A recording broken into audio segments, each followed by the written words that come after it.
Olá, amigas e amigos da indústria têxtil e confecção do nosso Brasil. Estamos aqui para mais uma edição do Radar 15. Eu começo falando sobre a sanção presidencial que ocorreu no dia 27 de junho, do imposto de importação de 20% sobre as pequenas encomendas que vêm através das plataformas digitais internacionais.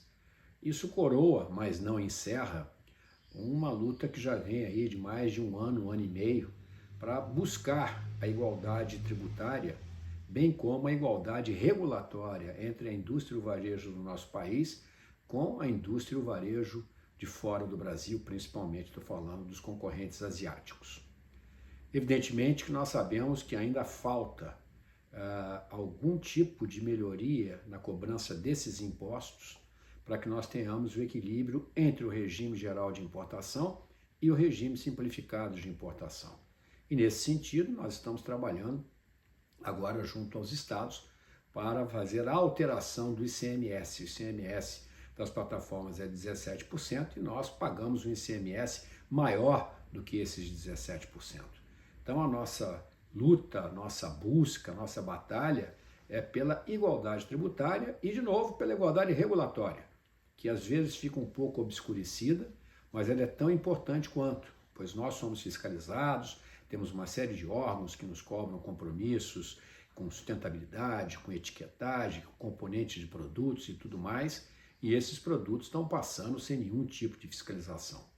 Então, nesse sentido, nessa semana, nós estaremos em Brasília avançando nessas discussões com o MDIC, avançando com o Ministério da Pequena Empresa, bem como com a área internacional do governo.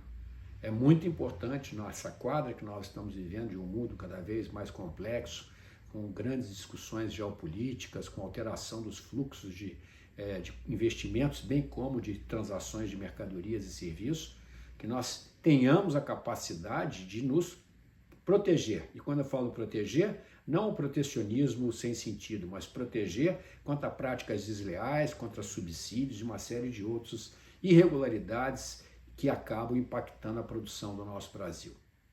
Os números da nossa indústria nesses últimos meses mostram no setor têxtil um crescimento, mas no vestuário ainda há queda. O vestuário é o que mais sofre com essas pequenas encomendas, bem como com as outras importações. Quer dizer, as outras importações continuam acontecendo e têm crescido, ao passo que o nosso varejo, o varejo medido pelos dados do IBGE, continua ainda num terreno negativo. Parte disso, obviamente, advém das importações, parte advém de questões do consumidor local, clima. Nós não tivemos o inverno até agora que realmente manifestasse de forma contínua e intensa para mobilizar o consumidor a despender recursos na aquisição de produtos invernais. Mas essa é uma luta permanente e envolve não só nós, como outras associações, como outros setores, até porque isso veio para ficar. E nós temos, obviamente, que trabalhar em conjunto. E o que significa trabalhar em conjunto? Na semana passada, ou retrasada, nós tivemos nos reunidos na Bolívia com a Associação Latino-Americana de Combate ao Contrabando, tratando desse assunto, entre outros, mas principalmente das pequenas encomendas, e um documento conjunto está sendo enviado a todos os governos. Também na próxima reunião de conselho da ABIT do mês de julho, teremos a NICTO, que é a ABIT norte-americana, abordando como eles estão enfrentando esse quadro dentro dos Estados Unidos, que também está sofrendo com essa agenda.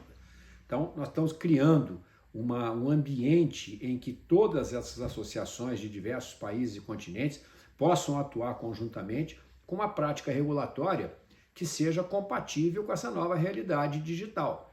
Ou seja, o que vinha acontecendo, de certa forma, continua a acontecer, é que nós não fizemos nenhuma negociação, por exemplo, com a China, e as plataformas com base, origem chinesa e agora com base em Singapura, elas estão mandando os produtos para cá como se nós tivéssemos feito um acordo de livre comércio ou de preferência tarifária, o que não faz o menor sentido.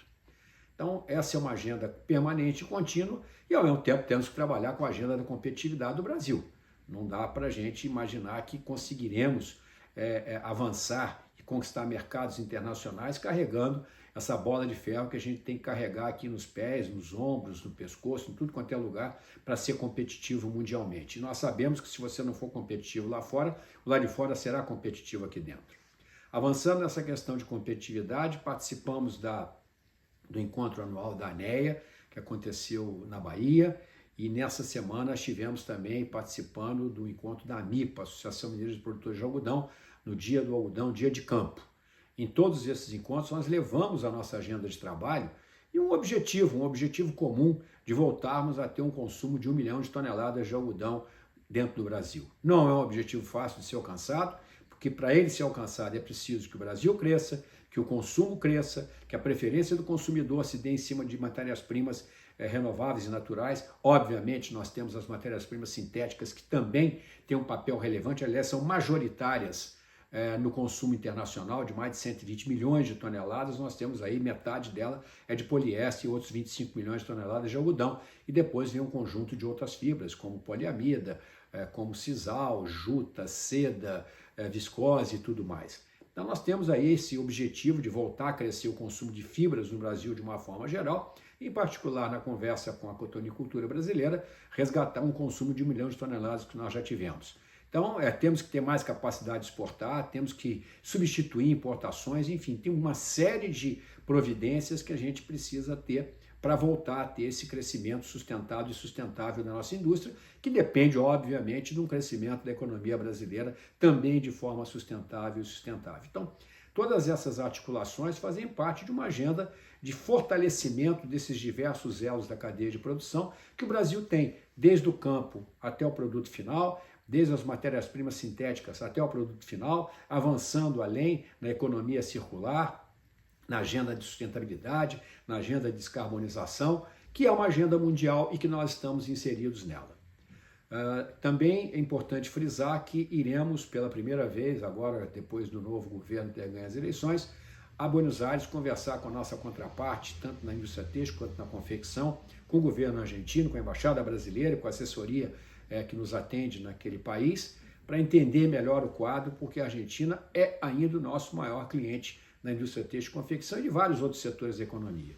Mas os negócios caíram muito, diante do ajuste que está sendo feito lá, caiu a atividade econômica argentina, consequentemente caiu o comércio entre Brasil e Argentina, apesar de algumas medidas facilitadoras que reduzem a burocracia, mas o fato inconteste é que só teremos uma retomada dos negócios quando aquele país começar a crescer, e ele está numa recessão técnica. Oxalá, e torcemos muito para que dê certo todo esse plano que está sendo engendrado e implementado, para que fortaleçamos o bloco do Mercosul e viabilizemos aí um comércio mais pujante e mais livre de barreiras e de obstáculos, sejam eles burocráticos, sejam eles cambiais.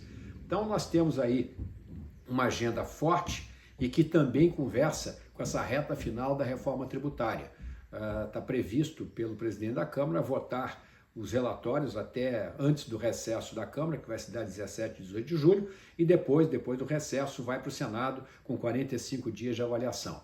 É uma agenda extremamente complexa, com muitos pedindo exceções e excepcionalidades, outros querendo fugir do chamado imposto do pecado, mas quanto mais exceções tivermos, maior será a alíquota referencial. E isso vai ser ruim para todo mundo. Portanto, a nossa luta nessa reta final é trabalhar para que não tenham mais exceções, pelo contrário, reduzamos as exceções para que a alíquota de referência seja uma alíquota que não seja a maior do mundo. A maior do mundo é da Hungria, com 27%, e que nós possamos ter uma alíquota inferior a esta. Se não tivéssemos exceção alguma, difícil de acontecer, eu reconheço, não teríamos mais do que 22% de IVA, juntando o federal e o estadual. Mas seja como for, estamos aí trabalhando junto ao Congresso Brasileiro, com os nossos parlamentares, junto com a CNI, com as federações, enfim, para que tenhamos o melhor desenho de reforma tributária, que é algo que todos anseiam, todos desejam há mais de 30 anos. E nós acreditamos que se essa reforma for bem sucedida, nós teremos aí, lograremos um espaço para voltar a crescer e a indústria recuperar terreno na formação do PIB brasileiro. Nós que já fomos 20, 25% do PIB ou mais, hoje a indústria de transformação representa em torno de 11 a 12% do PIB, 13% dependendo da métrica que se utilize, e nós temos que voltar a aspirar ter 15, 16, 17% do PIB nesses próximos 10, 15, 20 anos. Para isso nós vamos precisar de ter um ambiente mais favorável ao investimento, aos negócios, sobre o ambiente favorável aos investimentos. Estamos conversando com o MIDIC sobre a depreciação superacelerada, para que o nosso setor seja contemplado nessa primeira leva, que é um incentivo para aqueles que vão aportar capital nos seus negócios. Então, fico por aqui e até um próximo Radar 15. Grande abraço, sucesso a todos.